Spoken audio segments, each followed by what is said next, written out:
Salam sejahtera tuan-tuan dan puan-puan, saudara-saudari sekalian.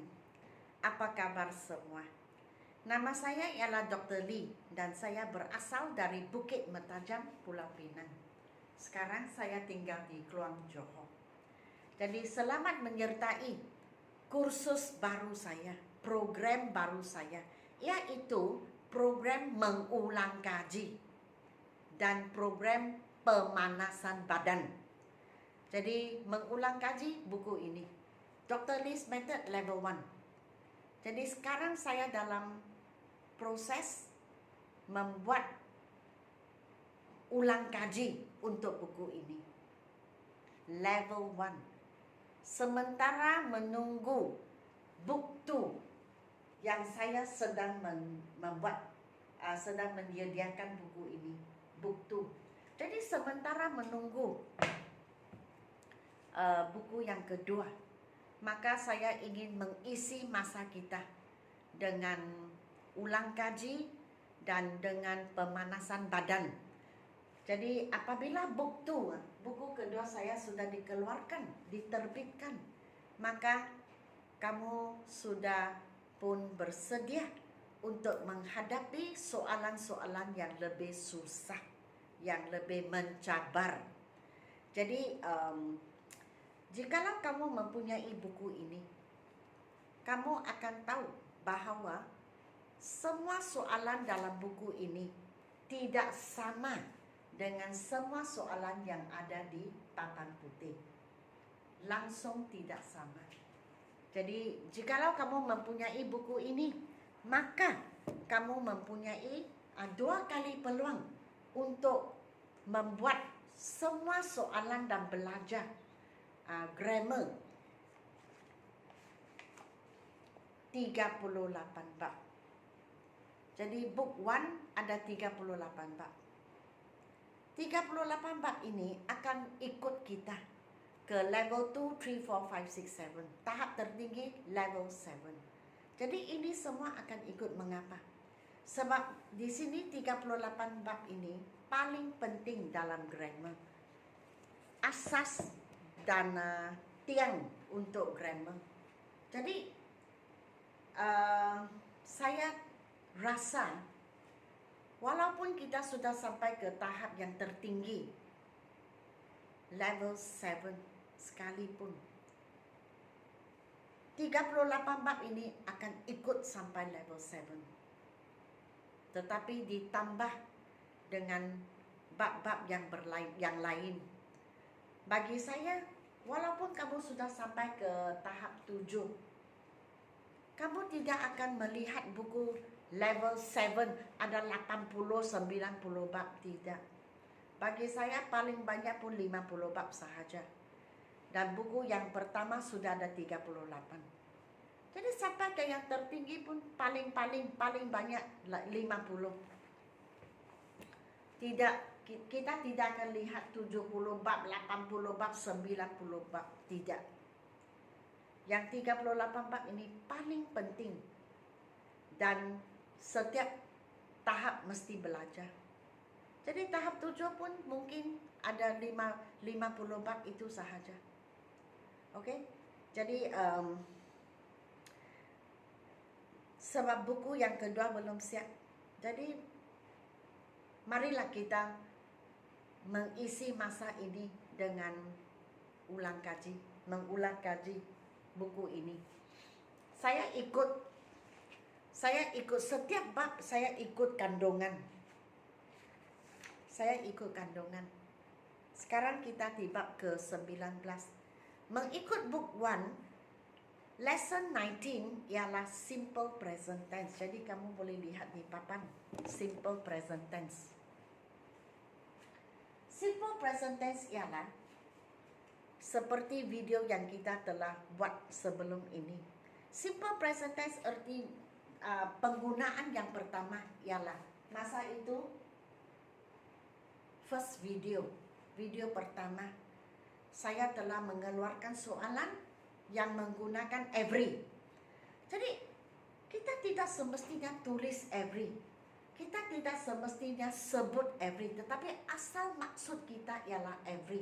Setiap Sama ada setiap hari kah, setiap petang kah, kita mesti ikut peraturan di sini. Seperti saya mengajar banyak kali, dalam grammar kita mesti ingat 7 ganti nama. I, you, we, they, satu keluarga. He, she, it, lagi satu keluarga. I, you, we, they. Kata kerja jangan tambah S. Kata kerja itu English panggil verbs. Verbs ialah action. Menyanyi, menari, membaca, makan, minum, itu semua dipanggil verbs.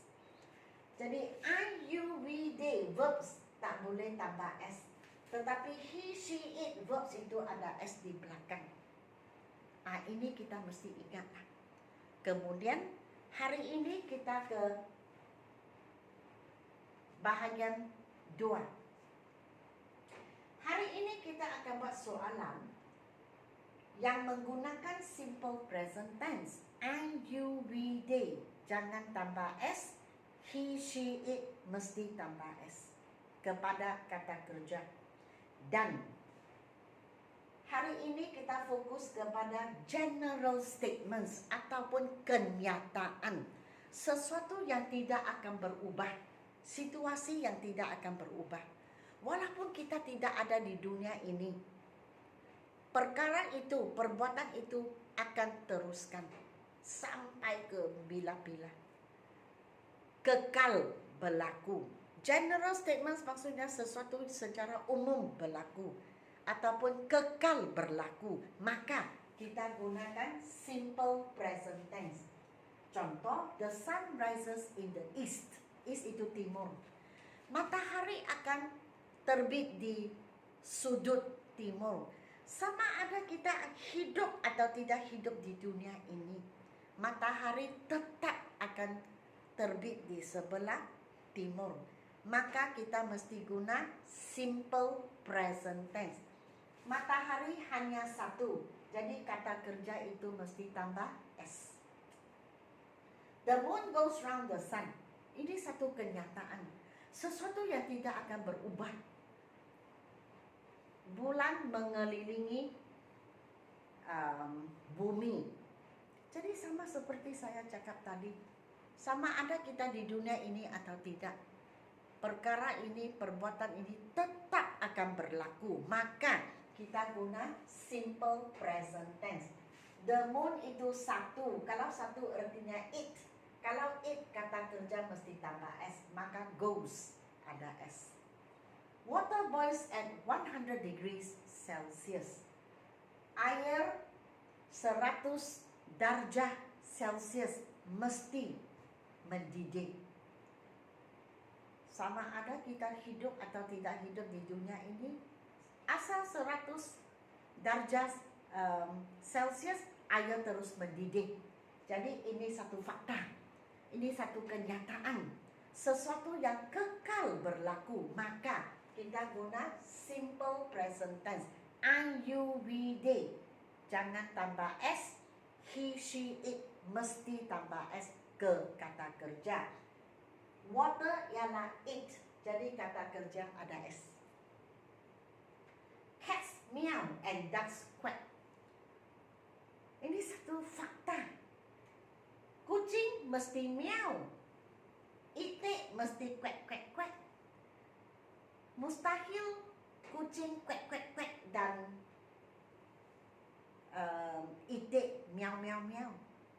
Jadi kita cakap dari segi sains dan geografi, ilmu alam, kalau ia adalah fakta atau sesuatu yang tetap berlaku, maka I, you, we, they kata kerja jangan tambah S. He, she, it kata kerja mesti tambah S.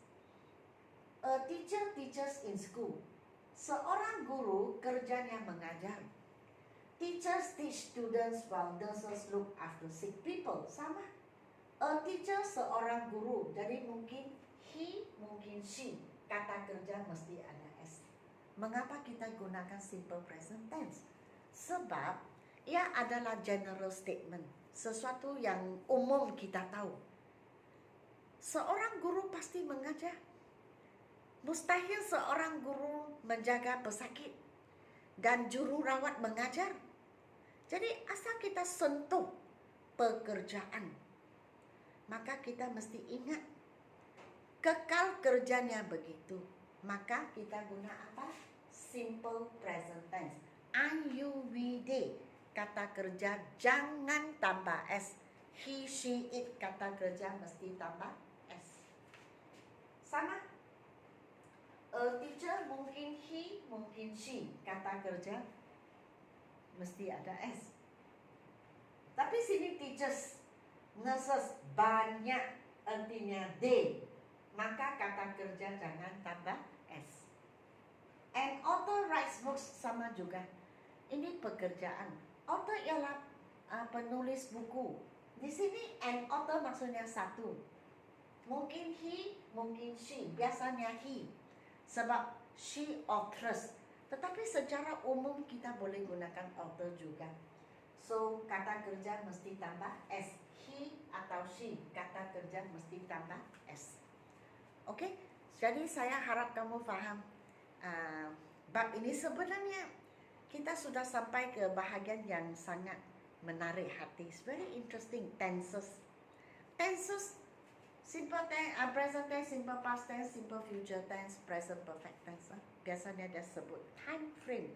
Bilakah ia berlaku? Kita mesti tanya. Bila.